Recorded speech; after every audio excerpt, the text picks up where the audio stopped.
Com vocês, Kim Kataguiri!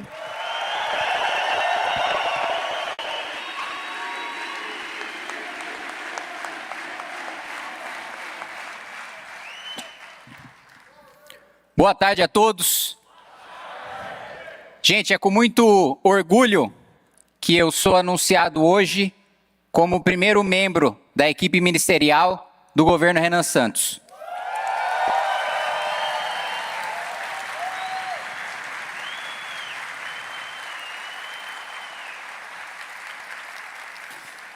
E eu já quero adiantar para vocês e quero adiantar para você, presidente, que nós vamos promover a maior reforma de Estado da história desse país. Eu vou entregar para o nosso presidente 1 trilhão e 100 bilhões de reais da reforma da estrutura da nossa máquina pública.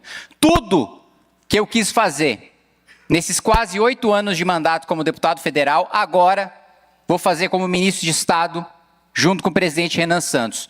A PEC dos supersalários, acabar com férias de 60 dias, acabar com todos aqueles que recebem mais do que 46 mil reais por mês, fazer um programa nacional de desfavelização, garantir que o presidente tenha recurso para fazer o maior presídio de todas as Américas, garantir que a gente tenha uma política de Estado pela primeira vez de investimento em inteligência artificial, em ciência e tecnologia, acabar com a desigualdade social dentro do próprio funcionalismo público, a desigualdade salarial, fazer com que as carreiras tenham salários compatíveis com a iniciativa privada, promover o maior corte de gastos da história do país e o corte de gastos a ser revertido na transformação do Brasil como um país rico. Quem lê o livro amarelo sabe das nossas missões, do Brasil poderoso, do Brasil rico, do Brasil livre. A convite do Renan coube para mim uma das missões mais difíceis, que é trabalhar com o Brasil rico. O nosso ministério vai ser um ministério transversal. Vai ser um ministério que vai passar pelo Ministério da Gestão, vai passar pelo planejamento, vai passar pela Casa Civil, pelo trabalho, pela Previdência. A gente vai ter um trabalho muito grande para fazer. E diferente da covardia que nós vimos nessa semana com o Flávio Bolsonaro, nós não teremos vergonha de defender publicamente o remédio amargo. Não contem comigo para ser covarde de promover pauta populista e de esconder que nós vamos ter sim que fazer reforma previdenciária, que nós vamos ter sim que rever os pisos da saúde e educação. Porque qualquer um que vença a presidência da República vai ter que fazer, mas só a gente não comete o estelionato eleitoral de mentir para a população, de ir para a campanha dizendo que a gente não vai fazer. E ao longo dos próximos 2 meses, eu vou ter o trabalho de coordenar e de trazer para a equipe econômica e de anunciar para vocês os membros da futura equipe econômica do governo Renan Santos. Eu não fiz convite e eu não conversei com nenhum deles. Vou passar a trabalhar a partir de agora. Mas eu adianto que, como eu sempre fiz como deputado federal, eu vou me cercar dos melhores. Eu vou me cercar daqueles que entendem de cada um dos assuntos que a gente precisa para transformar esse país num país desenvolvido. Cada um deles estará na nossa equipe. Eu sempre li e sempre escutei e vou continuar escutando e convido a continuar falando comigo e a continuar trabalhando junto com as nossas ideias, agora não como deputado, mas como ministro de Estado. E quero dizer que eu vou beber da fonte de Marcos Lisboa, de Samuel Pessoa, de Zeina Latif, de Mário Mesquita, de Mansueto Almeida, de Marcos Mendes, de Helena Landau, de toda a equipe do Plano Real. As portas do governo Renan Santos estão abertas para cada um de vocês e para todas as outras mentes brilhantes do nosso país.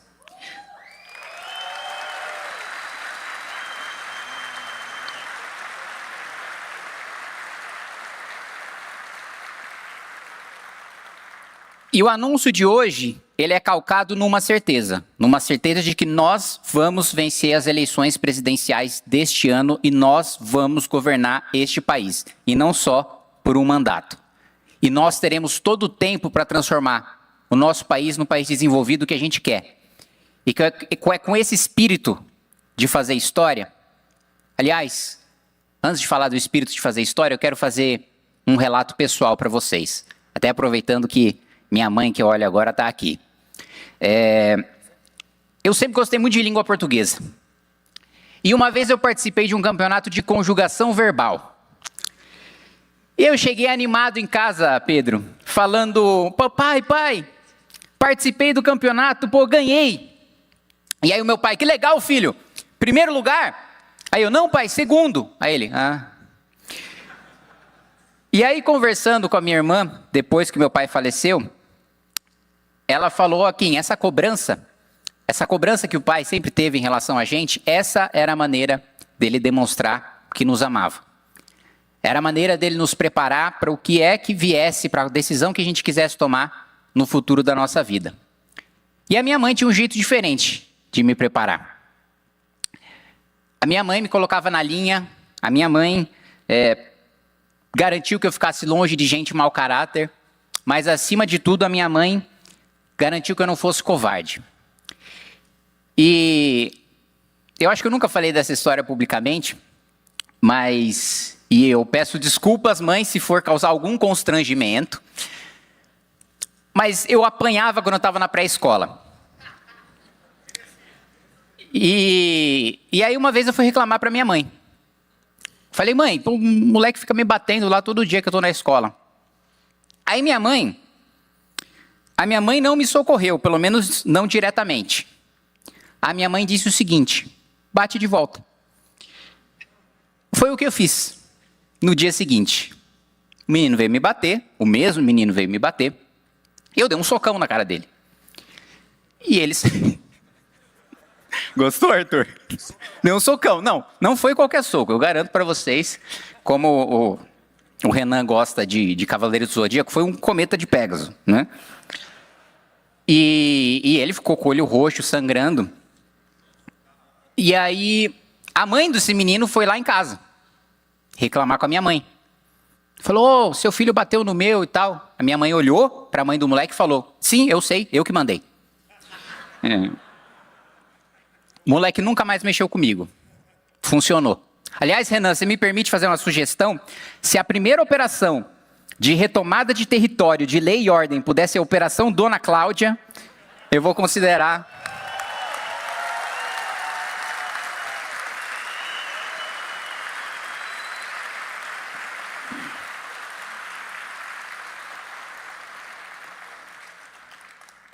Então, a maneira que meus pais tinham de demonstrar o amor por mim era me preparar para a vida. E a maneira que eu tenho de demonstrar amor pelo meu país é dando o melhor que os meus pais me ensinaram a fazer, é dando o melhor pelo meu país. Os meus pais, então, me prepararam a vida toda para alguma coisa que eles não sabiam o que era. Basicamente, para dar uma escolha, para que eu estivesse pronto para a escolha que eu tivesse.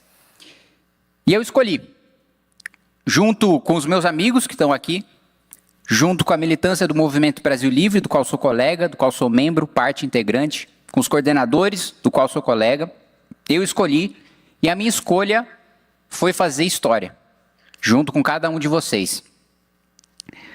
O nosso país hoje, e o Renan, a fala do Renan foi um prenúncio do que eu vou falar agora, ele está tomado por dois tipos de pessoas.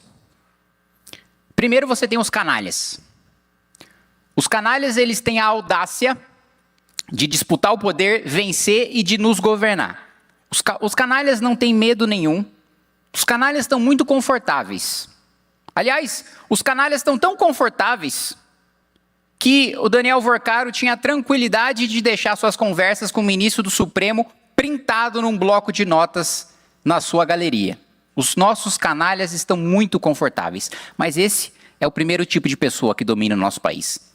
O segundo tipo de pessoa que domina o nosso país são os covardes. E a maioria dos covardes são honestos. Só que eles estão tão desesperançosos e têm tanto medo, que o medo deles faz com que eles tenham até vergonha da própria honestidade. Faz com que eles se sintam otários por serem honestos.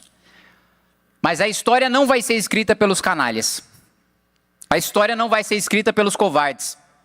A história vai ser escrita pelos corajosos. E eu quero só os corajosos ao meu lado. Se tem alguém nesse auditório agora que é covarde, por favor, não sinta-se constrangido em levantar e sair pela porta. Eu só quero os covardes. Opa, os covardes é bom. Olha o ato falha aí. Eu só quero os corajosos juntos comigo. Eu quero os covardes bem longe. Era isso que eu ia falar, vocês me interromperam. E eu sei que ser corajoso, todo mundo que está aqui sabe muito bem. Ser corajoso tem um preço. Mas o preço de ser covarde é muito maior. O preço de ser covarde é você estar nos últimos momentos da sua vida, olhando para o seu passado, olhando para tudo aquilo que você fez e se arrepender de ter deixado como único legado a miséria da sua própria alma. Quando eu estiver nos meus últimos momentos de vida, eu não quero olhar para Deus e dizer, desculpa por ter feito você perder o seu tempo. Eu quero olhar para Deus e dizer, obrigado pela oportunidade. Obrigado, gente.